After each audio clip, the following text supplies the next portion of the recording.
somewhere along the way, we all come face to face with the gatekeeper.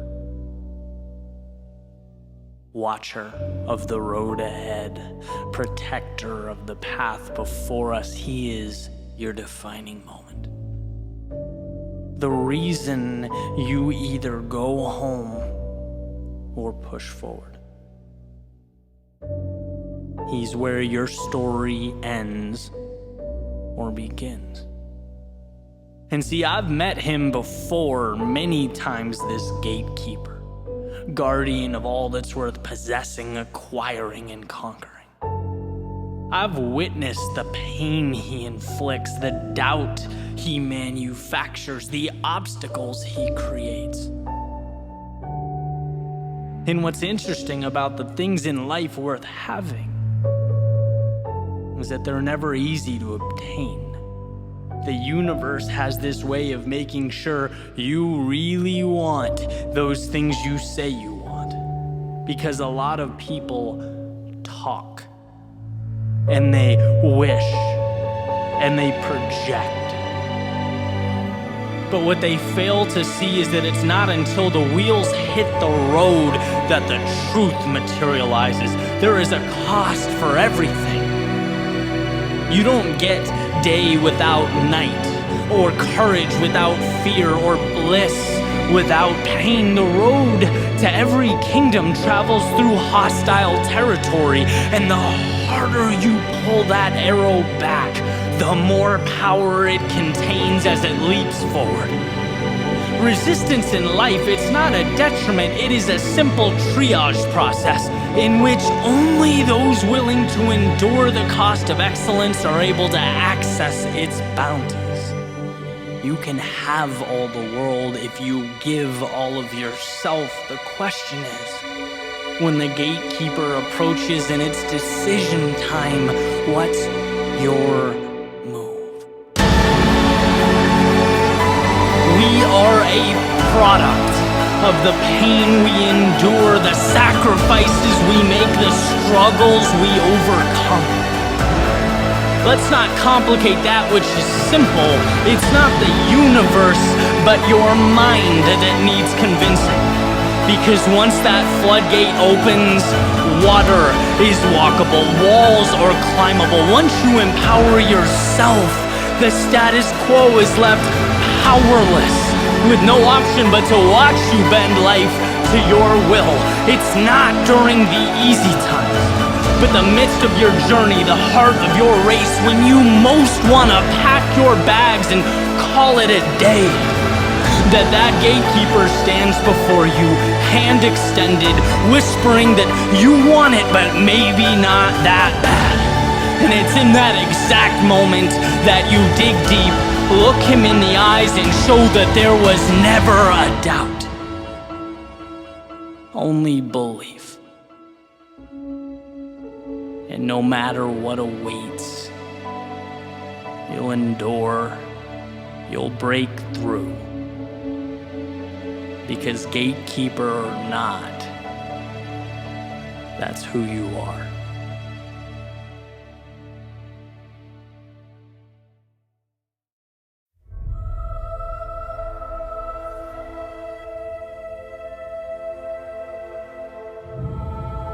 Reality. I've been wondering about you. Whether you truly are a protector of truth, or just a diversion from it.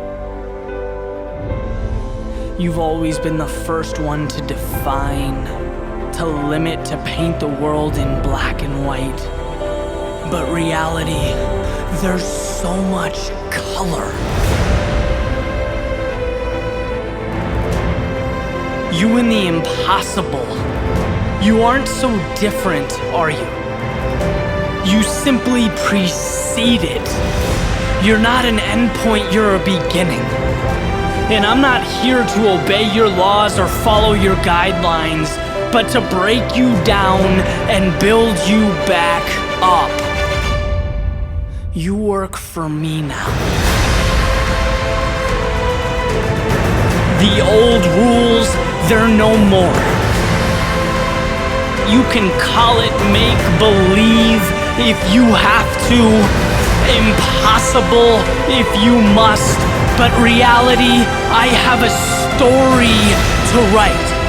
In one way or another, it will be written. See, the world is a big place, and so is the opportunity contained within it. Much bigger than what you describe, far grander than what you put forward, and the adventure is in finding that greatness around every corner. Trading the old for the new, and the good for the great. Reality, you are not given, you are made, and right now is only the beginning.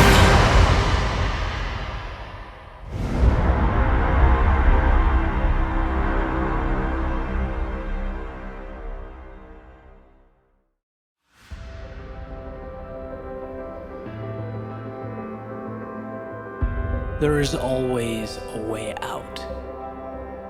And anytime that's forgotten, anytime things seem hopeless, take a step back and realize that your situation is self-induced.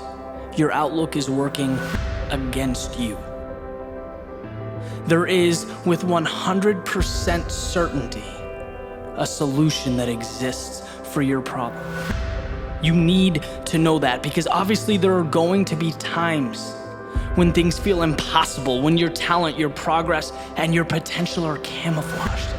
You wouldn't be able to see them if they were 2 inches from your face. But the scariest thing about that darkness isn't the dark itself, right? It's the fear that comes from not knowing. It's the idea that the next plausible step is now concealed. Of course you question your future. You can't see it. But check this out. How much of a difference would it make if while you stood there in total darkness, in pitch black, you knew that to your left, to your right, in front of you and behind you, there was your light switch. There was your solution. All you had to do was reach out and find it, to stay composed and trust that it's there. If you want to change your life, spend less time questioning the destination and more time creating the map. The question is never if. The only internal debate worth having is how.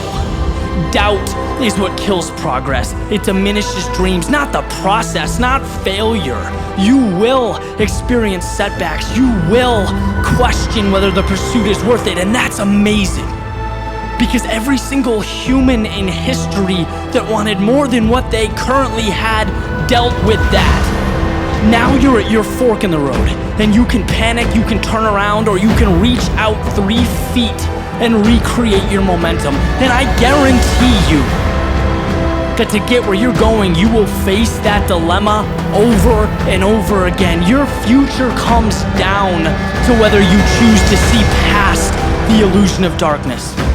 Whether you're sensible enough to understand that every day the sun comes up and night retreats.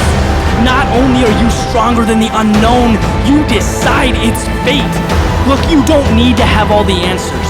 Just find your switch, create your light, get to the next stop. Because soon enough you'll look back and realize under the cover of darkness, you have arrived.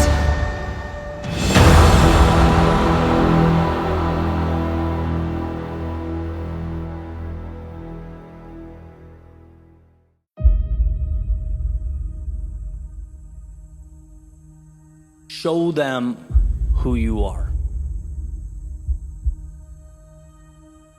As Emerson said, to be yourself in a world that is constantly trying to make you something else is the greatest accomplishment.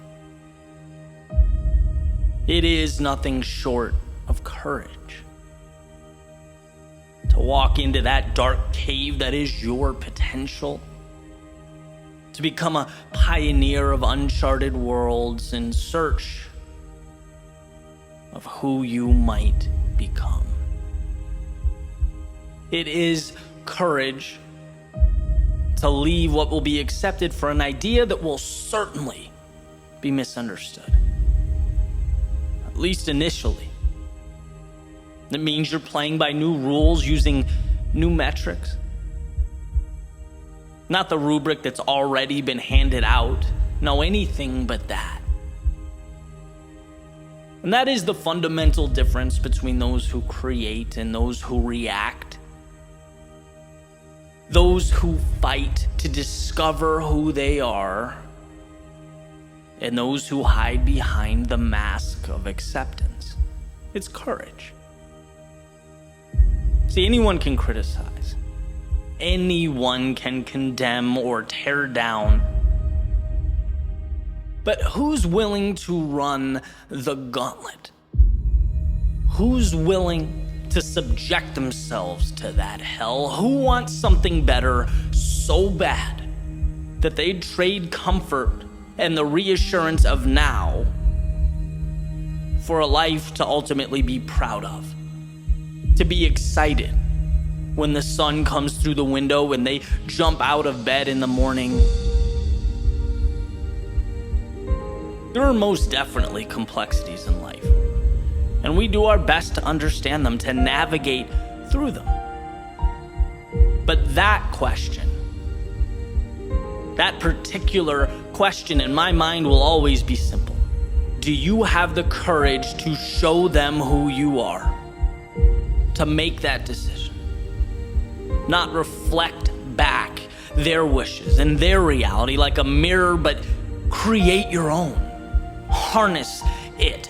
Carry it up the mountain like a torch through the night. See, what I've come to understand is that knowing simply is not enough. Understanding is not enough. Replicating is not enough. What these things lack is you. And if I had to best represent this understanding, it would be like this, right? If you take a musician, a technically sound musician, she can play. A student of music, well, he can understand and recite. An expert in the craft, well, she can teach. But it's only someone who injects their authentic self into these abilities that can touch the hearts of people around them, change their lives, fill minds with wonder and awe. Because when you take a step back and really see what's going on, the songs that are sung, well, they're not sung because they are the most technical or most advanced, because they followed the rules. No, we sing them because they meant something when we heard them. Their authors had the courage to move a step beyond understanding and into the vulnerability that is self-discovery, that is creation. It is a microcosm of life. And in a world where comfort is not only pushed upon us, but it's the essence of what makes us human, saying no, well, it feels like running uphill. When you blend in, you can't be questioned. When you blend in, you rarely lose. When you blend in, there is no risk. But when you blend in, there is no you. And I'm not suggesting you missed the mark or you lost the battle. I'm suggesting that every once in a while, we need to be reminded that the journey has not even begun. That down the road, you'll see those people around you. They weren't so much concerned about you as they were themselves. That everyone is scared, everyone is unsure, no one knows or has the answer.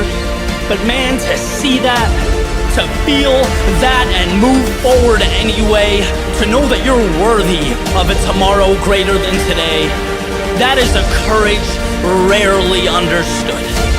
And Emerson gives us, with that message, everything we need. The wisdom to know there's more, and most importantly, the courage to show yourself and the world who you are.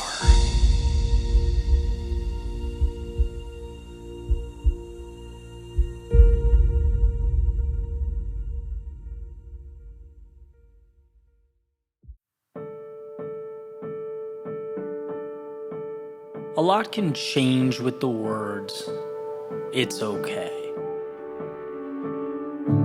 My moon is not the same as their moon, and that's, well, it's okay. Same playing field, just different rules. Same sky, different constellations, same clouds, different shapes. We need not permission to follow that star that lights up our world, just a willingness, a comfortability, just a curiosity. Because where the right path provides clues, the wrong one gives instructions. And over time, the difference between the two, it accumulates, it becomes substantial. Your journey should give you just enough. The moon's radiance should highlight the hand in front of your face, reveal that potential next step. It should expose the options right in front of you, and that is enough. And sure, sometimes it feels like it would be nice to know, to walk an easier path, one that's not your own, have everything lit up, no questions, no mystery, and while there's comfort in taking this path, it's not yours. It's not your journey, it's not your moon, it's not your light, and it won't reveal your answers. So feel free to leave, to walk away, because it's okay. It's okay to not have the answers. It's okay to follow a gut feeling. It's okay to leave the old in pursuit of the new. It's okay to want more, and it's okay to not know where more is. It's okay. I often think if a courageous few are the reason that I'm not writing these words out with a quill pen by candlelight, then think about what my own small acts of courage could become.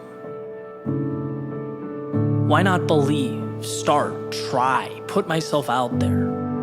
Why change or concede or surrender to a set of standards that aren't mine, put in place by people who aren't me? Their moon is not the same as my moon. Their path is not my path. And if I'm choosing between seeing a world that I've settled for in its totality, or seeing one that actually means something as it's slowly pieced together, I'm taking the latter every time. Well, how do you know it will work out? The brain asks the heart. You don't. And I think that's exactly how you know you're in the right place. It's when you have all the answers, the certainty, and the reassurance in the world that, well, something may be missing. Not missing from the external, but missing from within as you move through the external. It's the classic square peg in a round hole. And the very reason we should carry on is because it's better to be a square peg in search of a home than to be whatever it is that would keep us safe, quiet, and securely contained within a square box. It's not that my way is right and your way is wrong. It's that for me to live, I must find my way and you yours. Because a life lived according to someone else's rules is a house built on sand. It may be stunning, extravagant, it may not warrant a second look from someone passing by, but it only takes time to reveal the inherent flaw. It doesn't matter what you build if it's on top of a bad foundation, it will ultimately come down. Time will take it down. So be wary of where you decide to plant your stake in the ground. Be thoughtful about where your feet take you and the concessions you allow in your life. We often think permission is what separates the present from the ideal. And what I've learned is that time keeps coming, permission does not. To live fully is a self-appointment. There is no letter that comes in the mail explaining this. Although Sometimes I catch myself waiting for its arrival. Where the crowd goes, my instinct begs me to follow. Where the comfort lives, my predisposition is to knock on the door. I'm human. But I know that to resist what comfort offers is the battle of a lifetime. Their moon is not mine. Their solutions will not fix my problems. I have a puzzle to put together, a masterpiece to assemble, as do you. So embrace your world. Follow your rules. Howl at your moon. Because if you do it right, it will be different. It will be yours. And that's not just okay, it's what makes life worth living.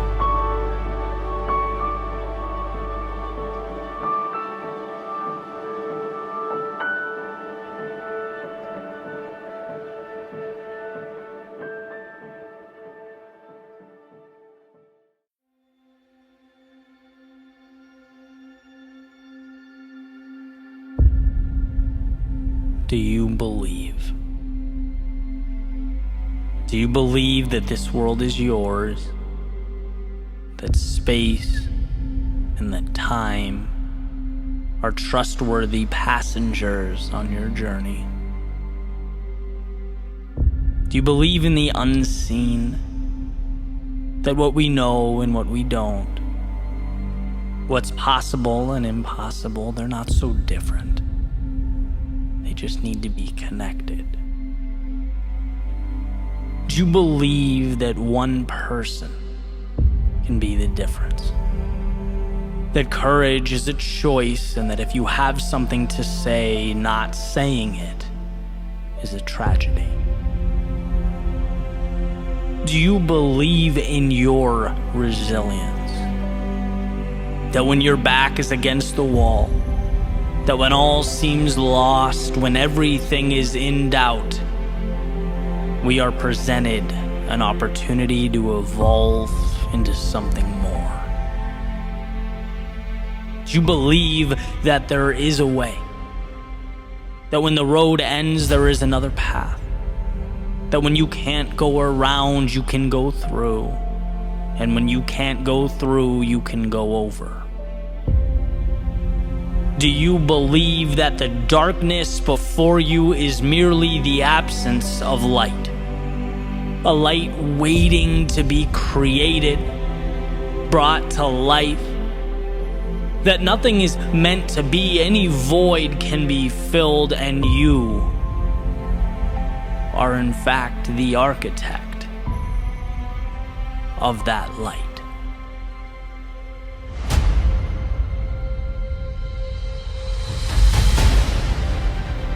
See, what you have before you, it's no easy path. It's not the simple one, or perhaps even the one you asked for, but it is in all respects yours. It may seem larger than you. Its uncertainties may make you question your decisions. Its complexity may prompt memories of simpler days, but none of this lasts. Because over your shoulder, what you've left behind will always tell a different story. Always remind you that you could have stayed home. You could have remained and accepted things as they were, dreamt about what might be. But rather than wait for time to expire and take your power into the ground like most ultimately do, you took to the sky. You let the stars, the infinite world beyond the horizon guide you, and as much as you decided to be here, this path chose you. It chose you to make something new where there was once nothing. To exchange breath for the first time with an atmosphere conducive to your greatness. You did not know it was there the whole time, and how could you have? It wasn't visible to any naked eye. It wasn't accessible to the common man, but it's here now because you said yes. So please hold on to that courage, because it's everything. The difference between accepting the now and rewriting history is belief. Belief in a tomorrow that is different from today, and as you make your way into this darkness, be proud. As you enter that which most wouldn't dare to confront, hold your head high when you falter, stumble, when the ground under you begins to shake. Believe not only in your pursuit, but in your resilience. Life remains cold and dark until we find the courage to do something about it. Until we step out of the shadows. See, you aren't escaping the emptiness you're leaving behind. No, you are the one who will give that emptiness life. The maker of a new universe. You are the architect of light.